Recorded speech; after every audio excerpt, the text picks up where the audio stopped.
Fala galera, beleza? Bem-vindo ao canal História de Futebol. Hoje eu tenho orgulho de anunciar que eu começo um novo quadro do canal, que se chama Do Triunfo à Tragédia, onde eu conto a história de pequenos times que já brilharam no passado, porém hoje lutam em divisões inferiores. E para começar esse quadro, vamos falar do São Caetano, que foi fundado em 4 de dezembro de 1989 na cidade de São Caetano, como destaca o próprio nome do clube. E o maior rival do São Caetano, como todos já sabem, é o Santo André, que é de uma cidade vizinha ali do ABC Paulista.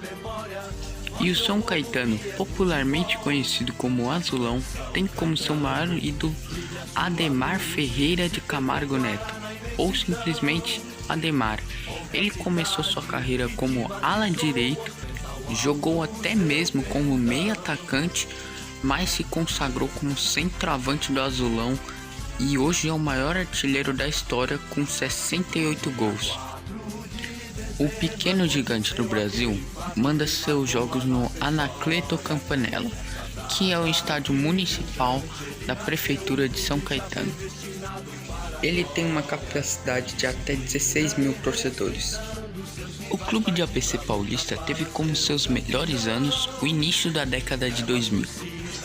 Esse período no qual se sagrou vice-campeão do Campeonato Brasileiro de 2000 e 2001. Na primeira ocasião, em 2000, quando o campeonato ainda era em mata-mata, enfrentou o Vasco na final. No jogo de ida, em São Paulo, acabou empatado em 1-1. Resultado esse que dava o título para o Vasco. E na volta, no Rio de Janeiro, estádio do Vasco, durante o decorrer da partida, desaba uma parte do alambrado do São Januário. Acontecimento esse que geraria várias polêmicas, inclusive uma envolvendo o SBT. Mas essa é história para outro vídeo. O que realmente importa é que o jogo foi remarcado para o Maracanã, no qual o Vasco venceu por 3-1 a equipe de ABC. E no ano seguinte, o Azulão de ABC viria a ser novamente vice-campeão do Campeonato Brasileiro. Dessa vez, quem se sagrou campeão foi o Atlético Paranaense. Porém, o vice-campeonato não foi de todo mal, pois classificava também para a Libertadores de 2002, na qual faria história. E naquela edição, o Azulão deu a sorte de cair em um grupo relativamente fácil, com Alianza Lima, Cobreloa e Cerro Porteño, grupo no qual conquistou 12 pontos, fazendo a 4ª melhor campanha do campeonato até então.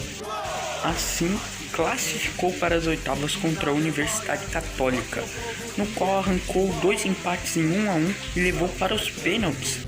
E a equipe brasileira levou a melhor, com 4-2, passando para as quartas de final, que já era sua melhor campanha na Libertadores, já que na Libertadores passada havia sido eliminado para os Palmeiras nas oitavas de final. Porém, nas quartas, o clube de ABC iria enfrentar um gigante do continente, Peñarol, 5 vezes campeão da Libertadores. Com uma derrota de 1-0 em Montevidéu, no jogo de volta, o São Caetano conseguiu abrir o placar de 2-1, que naquela época ainda não existia gol fora de casa, então levava a equipe novamente para mais uma decisão nos pênaltis, na qual a equipe paulista venceu por 3-1 sobre os uruguaios e se classificou para as semifinais do torneio, que já seria uma bela campanha para um time de pouca expressão nacional e internacional. Naquela edição, equipes mexicanas ainda disputavam a competição. E já não bastava o São Caetano ter pego o maior time do Uruguai nas quartas de final, agora enfrentaria o maior time do México, que na ocasião era o América do México. O placar agregado terminou em 3-1 para o São Caetano, no qual classificava o clube para a tão sonhada final de Libertadores contra o Olímpia do Paraguai, que já era bicampeão da América e campeão mundial. No jogo de ida no Paraguai, acabou 1-0 para o São Caetano e a zebra histórica ia se concluindo. Porém, como eu já havia dito, o estádio do São Caetano tinha apenas 16 mil de capacidade. e a competição permitia para uma final no mínimo 40 mil, então o jogo foi sediado no Pacaembu. Com vantagem de 1-0 no placar agregado, se o Azulão segurasse o resultado em 0-0, seria campeão da Libertadores naquela edição. Porém, o agregado terminou em 2-2, que levava para os pênaltis, já que na época, como eu já havia dito, não existia a regra de gols fora de casa, que levava para os pênaltis novamente. O Azulão estava indo para os pênaltis. Porém, no jogo mais importante de sua história, a equipe do interior paulista perde por 4-2 nos pênaltis, amargando mais um terrível vice-campeonato, e a equipe paraguaia leva seu terceiro título da Libertadores da América para casa. Agora, imaginem o tamanho da zoeira se o São Caetano fosse campeão da Libertadores antes mesmo do Corinthians.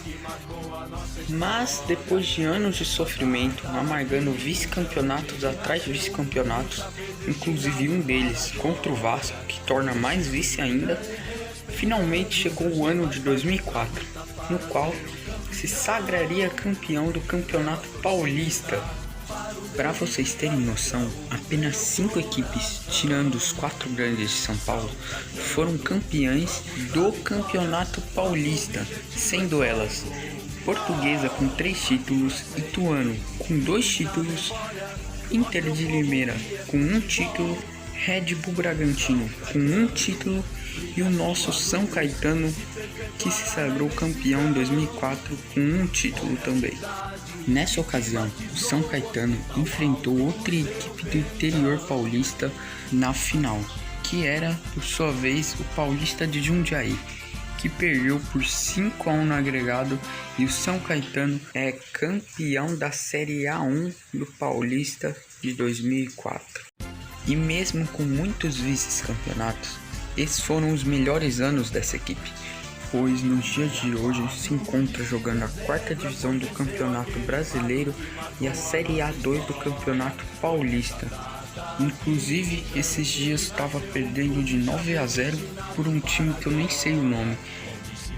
Além de tudo isso, ainda se encontra afundada financeiramente e muito distante do que essa equipe já foi no passado.